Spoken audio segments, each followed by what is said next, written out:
Madame, mademoiselle, monsieur, bonjour et bienvenue dans ce magazine littéraire où nous retrouvons une fois encore Charles Libert avec un nouveau livre paru aux éditions Le Livre de votre région, intitulé « Que le spectacle commence ». Charles Libert, bonjour. Bonjour. Alors, de nouveau, que le spectacle commence. Bon, on se doute que c'est une pièce de théâtre ou... Oui, tout à fait. Alors, quelle est la trame qui se trouve derrière ce livre? Bien, en fait, c'est un projet mené par un instituteur qui a une vingtaine d'années d'expérience, qui veut se mettre un défi pour la nouvelle année scolaire qui commence. Et il a comme objectif de présenter à la fête d'école au mois de mai ou juin une pièce de théâtre entièrement faite et réalisée par ses élèves. Mais quand je dis entièrement, ça veut dire tout, y compris les costumes, les décors, et pas uniquement l'écriture ou la mise en scène. Alors, l'instituteur s'appelle Monsieur Charles. Est-ce Oui. que c'est biographique ou pas?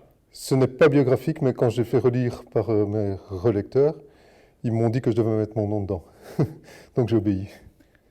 Et quelle est la raison pour laquelle... Vous avez été vous-même instituteur pendant de nombreuses années. Hein? Ils me reconnaissent dans le personnage, et donc j'avais mis Olivier, si je me souviens bien au départ, et ils m'ont dit, mais écoute, non, c'est toi qu'on retrouve dedans, pourquoi pas mettre ton prénom à toi directement, quoi. Alors, le livre démarre de manière un peu surprenante, puisque on découvre chacun des personnages du livre. Oui. En fait, le premier chapitre s'intitule « Une classe de l'enseignement dit ordinaire ». J'ai toujours trouvé ça bizarre qu'on appelle ça un enseignement ordinaire, comme si l'autre ne l'était pas.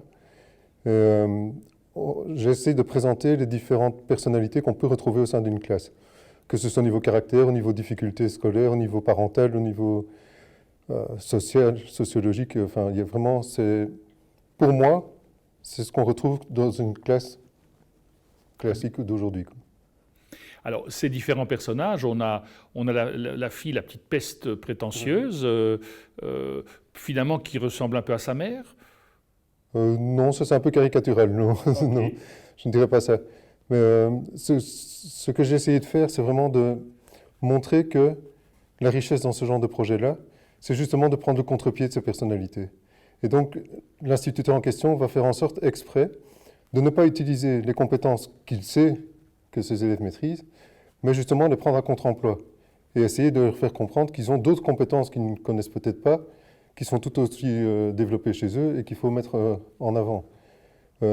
Si je prends un exemple d'un petit enfant dyslexique, par exemple, évidemment, tout ce qui tourne autour du français, de l'écriture, tout ça, c'est compliqué pour lui. Eh bien, je vais lui donner le rôle de souffleur dans la pièce de théâtre. C'est extrêmement compliqué et vicieux de la part du prof, quelque part, parce que ça veut dire qu'il doit suivre le texte tout au long, en direct, en même temps que ça se joue. C'est extrêmement difficile pour lui. Mais il va y arriver, et donc c'est gratifiant en même temps. Il y a également dans vos enfants un enfant qui est en fauteuil roulant, Oui. et pourtant cet enfant-là, il y a quelqu'un qui va jouer un enfant en fauteuil roulant dans la pièce, mais qui n'est pas cet enfant-là. Surtout pas elle, non. Et là aussi, encore une fois, un contre-emploi. Et pour faire aussi prendre conscience à celui ou celle qui va jouer ce rôle-là, de ce qu'est le quotidien de cette demoiselle en classe. Dans ces personnages-là, est-ce que vous aviez chaque fois l'idée d'un ou une élève que vous avez eu dans votre carrière, ou bien vous avez inventé ces personnages? Je les ai inventés, mais il y en a une partie pour lesquelles je me suis inspiré d'enfants que j'ai croisés au cours de ma carrière, oui, bien sûr. En 30 ans de carrière, avec 25 élèves en moyenne par classe, vous voyez le nombre d'enfants que ça fait. Donc forcément, que ce soit volontaire ou pas, je me suis sûrement inspiré de l'un ou l'autre. Mais il n'y en a pas un qui est vraiment la description type d'un élève que j'ai eu.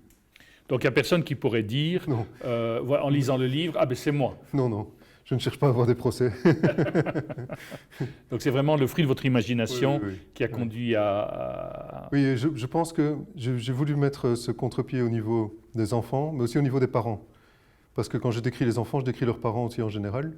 Et j'ai essayé de faire prendre conscience que les parents qu'on peut parfois trouver en étant du côté enseignant, envahissants, à côté de la plaque, exigeants ou autres, quel que soit leur comportement, je reste intimement convaincu qu'ils ont en arrière-pensée le bien-être de leur enfant. Et ça, c'est quelque chose qui s'est installé en moi au fur et à mesure que j'écrivais, où je me suis dit, mais au fond, tous ces parents, quelle que soit leur réaction, ils ont toujours comme intérêt leur enfant. Et tant mieux. Ça, c'est quelque chose que vous avez découvert dans l'écriture, Oui, oui, oui. mais votre expérience, vos 30 années d'enseignant ne vous ont pas toujours permis de se dire cela au moment où vous J'avais pas assez étiez. de recul. Il fallait que j'ai le recul nécessaire pour pouvoir réaliser ça. Parce que quand on est dedans, au quotidien, on a tendance à voir juste le côté un peu lourd et pesant que ça peut avoir de temps en temps, et on ne prend pas le temps de prendre la distance. Ici, je l'avais. Vous avez, quelque part, vous avez revécu vos années d'enseignant. La maladie vous a rattrapé. Pour celles et ceux qui vous découvrent aujourd'hui, mais dont on a eu plusieurs autres émissions, vous expliquez qu'après l'âge de 50 ans, vous aviez découvert que vous aviez la maladie de Parkinson. Écrire un livre comme ça, ça envoie un peu de nostalgie ou... C'est à la fois comme si j'y étais encore, et à la fois un regret de ne plus y être. Je n'ai jamais mené ce projet-là d'un bout à l'autre d'une année scolaire. J'aurais bien aimé le faire. Mais en même temps, le fait d'écrire ça, c'est un peu comme si je préparais mon boulot pour le faire avec mes élèves que je n'ai plus. Donc c'est une façon de rester dans l'école sans plus tout à fait y être.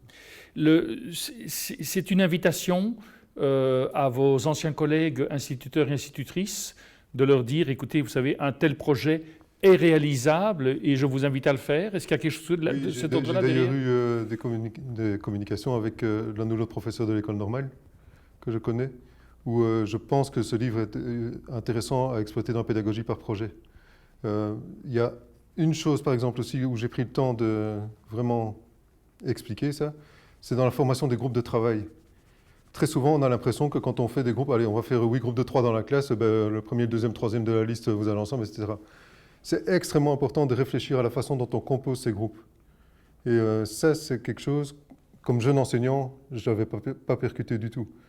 Avec l'expérience, oui, on s'en rend bien compte.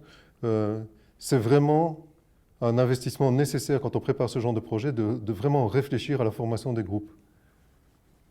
Il y a aussi beaucoup d'émotions au cours de ces pages, la manière dont ces enfants vivent leur expérience et surtout les émotions de la manière dont l'instituteur voit comment ces élèves finalement arrivent à travailler ensemble, à créer ensemble, etc. Est-ce que cette émotion vous a traversé aussi pendant l'écriture? Oui, bien sûr.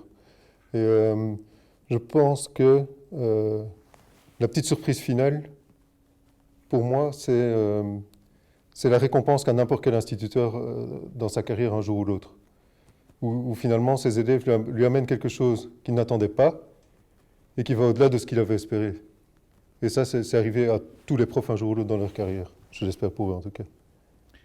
Ce spectacle, si j'imagine un jour un instituteur ou une institutrice décide de faire ce genre de spectacle, une invitation de vous inviter à venir assister à ce spectacle? Ah ben, j'en serais ravi, oui, bien sûr. Et je veux même bien participer à la mise en place du spectacle et tout. Oui, bien sûr. Alors peut-être en conclusion, ce livre a été préfacé par Bruno Humbeek. Oui. Pourquoi est-ce que vous avez souhaité que Bruno Humbeek préface ce livre? Parce que c'est quelqu'un que j'ai appris à connaître depuis une petite année, on va dire, en gros. Qui m'a fait l'honneur de lire plusieurs de mes livres et d'en faire des commentaires élogieux sur les réseaux sociaux, ce que j'ai largement apprécié. Et c'est quelqu'un qui arrive à transmettre sa passion, qui reste toujours positif et sans être donneur de leçons. Je n'aime pas les gens qui se prétendent détenteurs de la vérité pédagogique. Et c'est très agréable avec quelqu'un comme lui, c'est qu'il n'est pas de cet ordre-là. Il vous soutient, il vous encourage, il est bien conscient qu'entre toutes ces théories et le niveau théorique où lui se trouve et le niveau pratique et concret où on se trouve, il y a parfois un écart et que donc il faut que les deux communiquent pour pouvoir connaître la réalité chacun l'un de l'autre. Et c'est quelque chose de très facile à faire avec lui. Et ça, c'est très appréciable. J'ai d'ailleurs d'autres projets encore en cours avec lui. Je rappelle donc le livre « Que le spectacle commence » aux éditions Le Livre de votre région, donc qui vient de paraître. Et je vous invite donc, si vous êtes intéressé, à contacter. Si quelqu'un voulait contacter l'auteur, comment fait-il? Vous avez un site internet? Oui, il y a un site internet www.écrirepourtournelapage.be où vous pouvez me joindre. Et il y a une page sur Facebook aussi.